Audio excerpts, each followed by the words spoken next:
Hola, buenas tardes, ¿cómo están? Un saludo, somos Eliezer y mi esposa Ruth. Estamos listos para compartir con ustedes un nuevo video.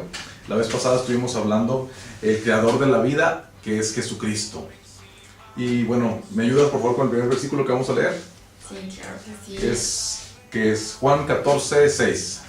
Jesús les dijo: yo soy el camino, la verdad y la vida, y nadie viene al Padre sino por mí. Ok, hoy vamos a ver Jesús, el camino a la vida. El único medio de tener vida es Jesucristo.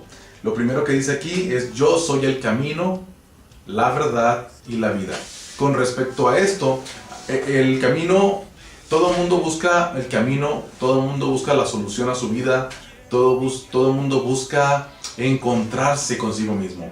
Y también todo el mundo busca tener esperanza después de la muerte. Muchos se preguntan, ¿habrá vida después de la muerte? Otros piensan que sí, otros piensan que no. Bueno, Jesucristo es el camino a todas esas preguntas. Pero lo principal de todo esto es que Jesucristo es el camino para llegar al Padre. Jesucristo es el medio de poder alcanzar la salvación y tener esperanza. Si tú mueres, tener esperanza sabiendo que con Jesucristo estarás después de morir. Ahora, también se menciona que Él es la verdad. Hay muchas personas que se preguntan o se dicen cuál es la religión verdadera. Algunas personas asumen y dicen que son su religión la verdadera y que solamente en su religión van a haber salvación, y como son los únicos, todo el que no esté dentro de esa iglesia o de esa religión se van a perder, se van a ir al infierno, incluso lo mencionan así. Pero en la Biblia no encontramos ninguna religión verdadera. El único verdadero se llama Jesucristo, porque Él es el camino, la verdad y la vida. Y la palabra del Señor dice que Él vino a dar vida y vida en abundancia. Así que si tú necesitas esperanza, la solución es Jesucristo. Pero hay un problema. Muchas personas dicen: sí, yo escucho de la palabra de Dios, yo incluso he asistido a una iglesia mucho tiempo, conozco a lo mejor toda la Biblia. Sin embargo, el problema es de que es necesario nacer de nuevo. Jesús le puso esta condición a Nicodemo. Vamos a estar leyendo allí en Juan 3:3. Respondió Jesús y le dijo: de cierto, te digo que el que no naciere de nuevo no puede ver el reino de Dios. Entonces, para que sepan un poquito cómo está esta historia de lo que estamos hablando, aquí se le acercó a Jesús el líder de los judíos, un líder muy importante, una persona muy conocedora de la ley, de las escrituras. Se acercó a Jesús y Jesús a esa persona que ya sabía tanto le dijo: ¿sabes qué? Es necesario nacer de nuevo, y el que no naciere de nuevo no puede ver el reino de Dios. Cuando Jesús le dice que tiene que nacer de nuevo, Nicodemo no lo entiende, y Jesús le dice: ¿cómo siendo tú un maestro y no entiendes? Nosotros podemos tener toda la vida teniendo una religión y no ver conocido realmente el propósito de Dios para tu vida, no conocer a Jesucristo, el creador de la vida. Por eso es importante que tengas intimidad con Dios, cercanía con Dios. Y sobre todo lo que el pasaje menciona es que tenemos que nacer de nuevo, es decir, tener un nuevo comienzo, pero un comienzo espiritual. Yo voy a leerles ahí en Efesios, capítulo 2, versículo 1. ¿Lo lees, por favor? Sí, dice: y Él os dio vida a vosotros cuando estabais muertos en vuestros delitos y pecados. Dice ahí que Él nos dio vida cuando estábamos muertos.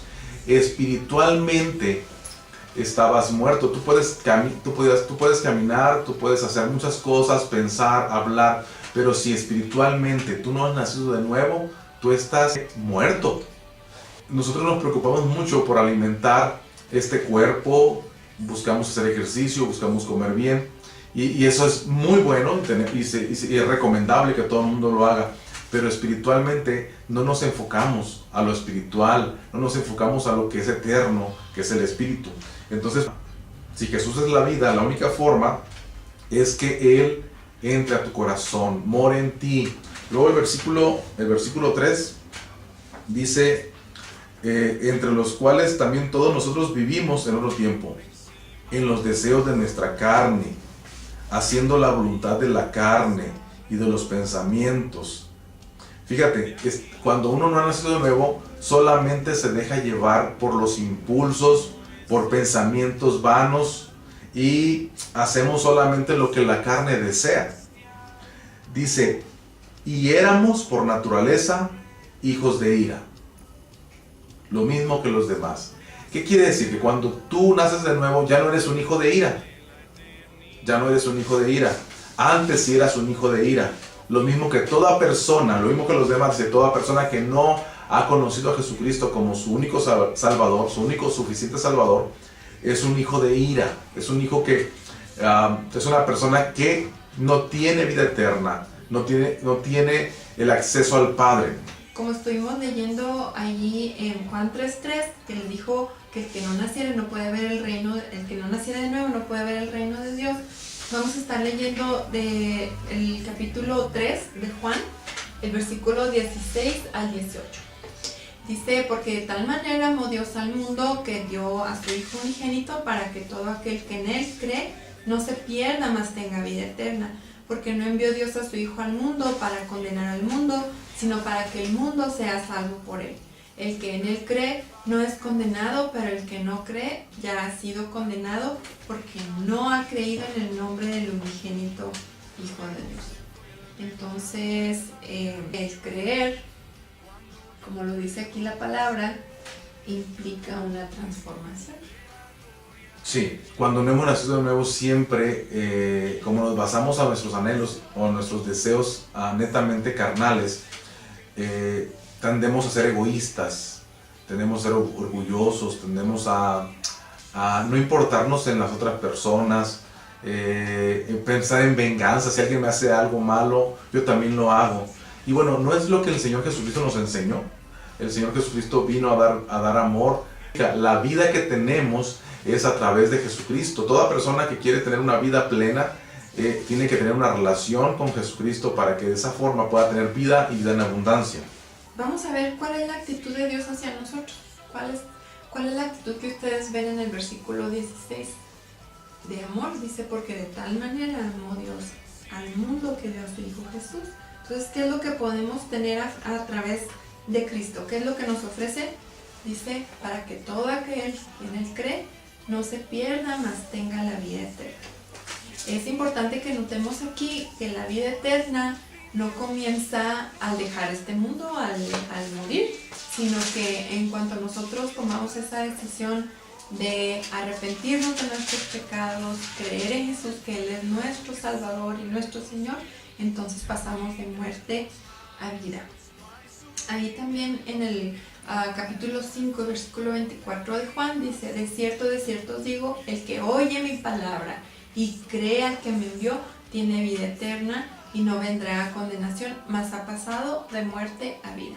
Entonces, mientras seguimos viviendo en esta tierra, nosotros podemos elegir si vivimos bajo condenación o si vivimos en vida eterna a través de Jesús, el Señor. Ahora quiero leerles el capítulo 3, versículo 17. La razón, mi esposa leyó el 16, que es donde muestra que el amor de Dios fue tan grande que envió a su Hijo para que todos tengamos la oportunidad de creer y de esa forma tener vida eterna. Y el versículo 17 dice, porque no envió Dios a su Hijo al mundo para condenar al mundo, sino para que el mundo sea salvo por Él. El propósito de Dios lo recalca aquí la Escritura en el versículo 17, que Dios no envió a su Hijo para condenarlo. En ningún momento el Señor vino a condenar a las personas por su pecado. De hecho, el Señor Jesucristo fue criticado porque convivía con personas que eran juzgadas por muy pecadoras, y el Señor Jesús les dijo que pues, los sanos no tienen necesidad de médico, pero los enfermos sí. Entonces Él a eso vino, a dar vida a las personas, no vino a juzgar, no vino a condenar, sino para que el mundo sea salvo por Él. Y de hecho en el versículo 18 dice, el que en Él cree no es condenado, pero el que no cree ya ha sido condenado porque no ha creído en el nombre del unigénito Hijo de Dios. Entonces, si una persona se pierde, no es porque Dios quiera, porque ya lo vimos en el 17, que dice que Él no envió a su Hijo al mundo para condenar al mundo, ¿verdad? Entonces, el que se pierde no es porque Dios quiere que se pierda, sino porque no ha creído. Entonces lo que tenemos que hacer es creer en Jesucristo. Mira, en el versículo 12 del capítulo 1, habla de que tenemos la oportunidad de ser hechos hijos de Dios. Ahorita en Efesios leíamos que antes éramos hijos de ira. Y está diciendo, no está diciendo que éramos hijos de Dios. No está diciendo que éramos hijos del Padre Celestial. Está diciendo que éramos unos hijos de ira. La ira de Dios estaba sobre nosotros y no teníamos parte en el reino de los cielos, porque estábamos muertos en delitos y pecados. Y Juan 1:12, voy a leerlo desde el 11 porque ahí nos ayuda mucho a aclarar todo. Dice el versículo 11 del capítulo 1 de Juan: a lo suyo vino y los suyos no le recibieron. Jesucristo vino a su pueblo, que eran los judíos, y ellos no le recibieron. Eran su familia, eran su pueblo, eran sus hijos, y no lo recibieron. Versículo 12. Mas a todos los que le recibieron, a los que creen en su nombre, les dio potestad de ser hechos hijos de Dios. Ahí está diciendo que toda persona que cree en Jesucristo como su Dios, como su Salvador, como su Señor, pasa a ser un hijo de Dios. Antes no son hijos de Dios. Ahí es algo muy importante porque muchas personas dicen que todos somos hijos de Dios. Bueno, en realidad todos somos creación de Dios. Dios nos hizo y le pertenecemos porque Él nos hizo. Pero una cosa es ser su posesión y otra cosa es ser sus hijos. Ahí dice que más a todos los que le recibieron, y todavía está la oportunidad, a todos los que le reciben a Jesucristo como su único Salvador, son llamados hijos de Dios. Tienen el derecho, tienen la potestad de ser hechos hijos de Dios. Así que si tú quieres ser hecho un hijo de Dios, acércate a Él, cree en Él. No creas que existe, no, confía plenamente en Él como tu único Salvador. Y entonces tú serás parte de la familia de Dios, serás un hijo de Dios. Les quiero dejar algo de tarea. A lo mejor ustedes tienen mucho tiempo yendo a una iglesia o que han escuchado hablar de la palabra de Dios, pero quiero que ustedes se analicen y piensen ustedes cómo han creído. Dice aquí que a todos los que le recibieron, a los que creen en su nombre, ¿verdad? Entonces quiero que ustedes se pongan a pensar, ¿creo yo en Dios solo con mi mente o con todo mi corazón? ¿Qué tipo de creer tengo? ¿Creo que existe o le creo a Él? ¿Creo lo que dice su palabra? Entonces, lo que acabamos de leer, el creer aquí implica un creer de corazón, un creer que le crea a Dios su palabra, lo que Él dice, y ese creer trae una convicción de que necesitamos arrepentirnos de nuestros pecados. Entonces, eso les dejamos de tarea para que ustedes piensen en qué tipo de creer han estado experimentando ustedes en su vida. Por mi parte es todo. Nos da mucho gusto, les mandamos saludos a todos los que nos ven, un abrazote y que Dios les bendiga. Ok, pues un saludo, Dios les bendiga, gracias por vernos, esperemos que sean de bendición estos videos. Hasta luego.